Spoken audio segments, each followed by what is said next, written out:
Bernardino. Already left Cooper standing. Pelé! A boy in a poor, small neighborhood in Bauru, Brazil, who could not afford a football, was kicking a sock full of rags around a patch of dirt in the street. He was barefoot and had no coach and no apparent cause that the world should take any notice of him. The name of the boy was officially Edson, after Thomas Edison, but a clerical mistake on his birth certificate omitted the vowel I, and it was misspelt. His friends called him by another name, a distorted form of a local goalkeeper whom they both admired and mocked. A name the boy despised so much that he would be enraged at being called by the wrong name. The name was Pelé. And in less than 2 decades, it was a household name in sport on the whole planet. Edson Arantes do Nascimento was born on 23rd October 1940 in Três Corações, Minas Gerais. His family relocated to Bauru when he was still young, and it was there that his childhood was spent in true poverty. His father, Dondinho, was a poor footballer who had scored 5 headers in one game, a feat that the young Edson admired and talked about throughout his life. But Dondinho did not make much out of the match, and the family was always in trouble.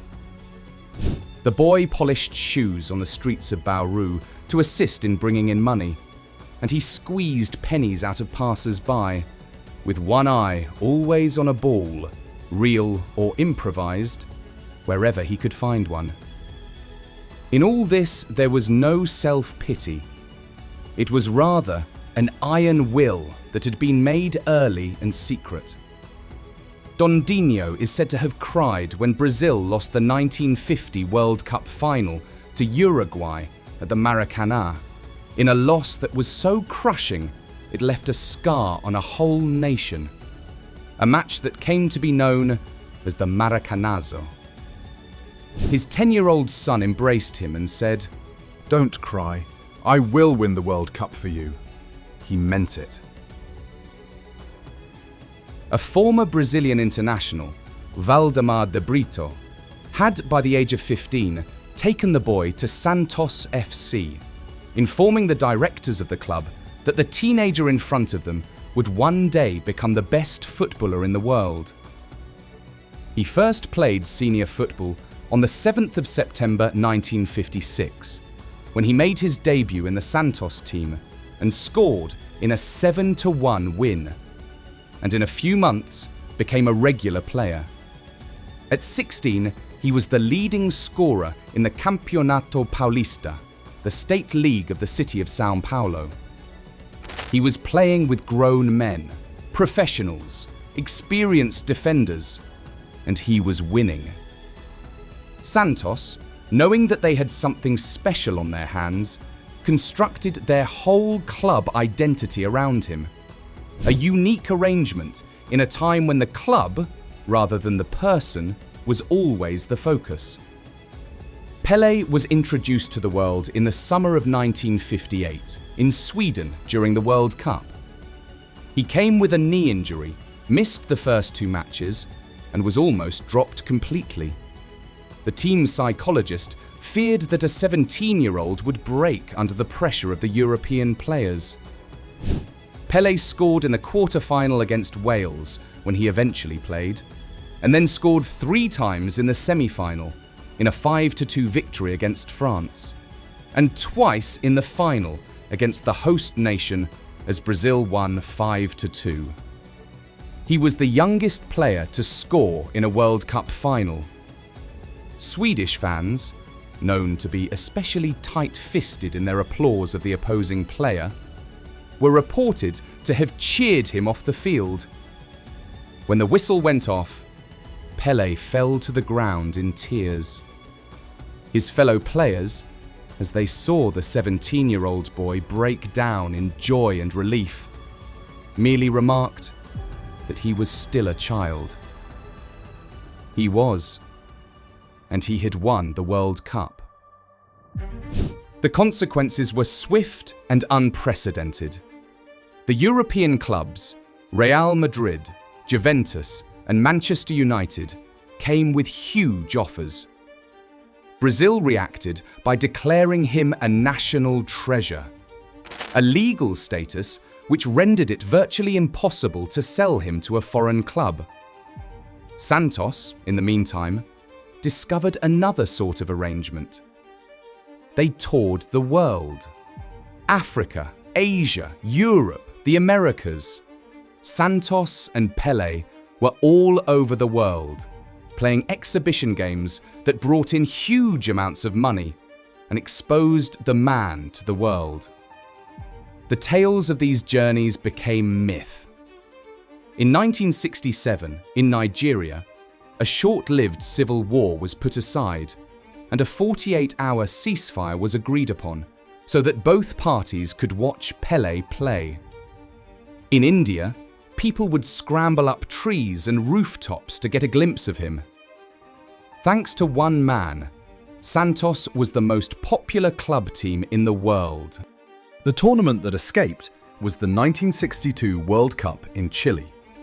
In the first game of Brazil, Pelé scored a goal and pulled a muscle that prevented him from playing again in the competition. Brazil still won the tournament, and Garrincha had to shoulder the burden of attack in his absence. Pelé was a champion, and the individual contribution had been denied him by injury. In England in 1966, it was even darker. Pelé came as the best player in the world to be attacked by all defensive hacks and physical threats possible. He was violently mauled by Bulgarian and Portuguese rivals and had little protection from the officials, who appeared to consider the brutality as an inseparable part of the game. Brazil were eliminated in the group stage. Pelé, who was battered and broken, declared to the press that he would never play in another World Cup. He was done. Cynical fouling had driven him away as it had corrupted the beautiful game. It took years of persuasion, and eventually he returned.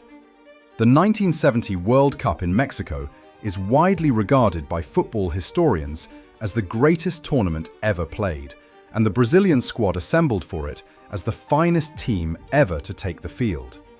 With Pelé, Jairzinho, Rivellino, Gerson, and captain Carlos Alberto, they won every game, scored freely, and played football of a quality that has never been replicated.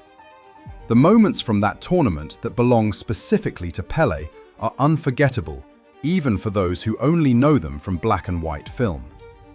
Against England's Gordon Banks, he met a cross with a powerful downward header, directed low into the right corner, a shot that Pelé himself immediately shouted was a goal, and yet Banks somehow scooped it over the bar from below the height of the turf, a save that has been called the greatest in football history. Against Uruguay in the semi-final, Pelé received a through ball with the goalkeeper rushing toward him. Rather than shoot, he let the ball roll past him, stepped around the other side of the goalkeeper, who was stranded in no man's land, and struck the ball on the turn, only to see it drift just wide. It was a goal that did not happen. It left witnesses speechless. Earlier in the same tournament, he had attempted to lob the Czech goalkeeper from near the halfway line, the ball curling just wide of the post. He was inventing things that football had never seen, in real time, at a World Cup. In the final against Italy, Brazil won 4-1 in a performance of absolute authority. Pelé opened the scoring with a leaping header, won the Golden Ball as the tournament's best player, and on the final goal, carved out by 8 Brazilian outfield players in an intricate passage of play from one penalty area to the other, his was the key contribution. The moment he sensed his captain, Carlos Alberto, arriving at pace on the right flank, and slipped the ball across without looking, freeing Alberto to strike it at full speed into the corner. It remains the most celebrated team goal in the history of the competition. Brazil won the Jules Rimet Trophy permanently, 3 World Cup wins earning them permanent ownership, and Pelé stood at its summit, the only player ever to win the tournament 3 times. His statistics across a career that ran from 1956 to 1977 are staggering. He scored 643 goals in 659 games for Santos. He scored 77 goals in 92 appearances for Brazil, a record that stood for over 50 years. He scored 12 goals in just 14 World Cup appearances. He finished his career with 1,281 goals in 1,363 matches by the most cited official count, a figure that has been debated and qualified over the decades, but never seriously challenged in its essential meaning, that no one, across competitive and exhibition football combined, has ever scored more. On November 19, 1969, in his 909th first-class match, he scored his 1,000th goal. The moment brought the Maracanã to tears. After retiring from Santos in 1974, he was persuaded out of retirement by the New York Cosmos of the North American Soccer League. He signed for $7 million over 3 years in 1975, and the effect on American football was instant. The Cosmos sold out stadiums. Attendance records fell across the NASL. Politicians and celebrities sat in the front rows. Muhammad Ali attended his matches. The sport that had barely existed in the American consciousness began to find a mass audience.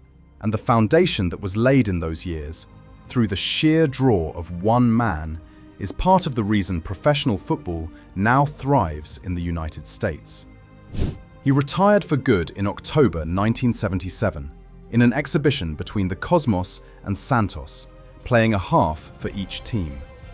When the final whistle blew, both squads carried him off the pitch on their shoulders in the rain, while 76,000 spectators chanted his name.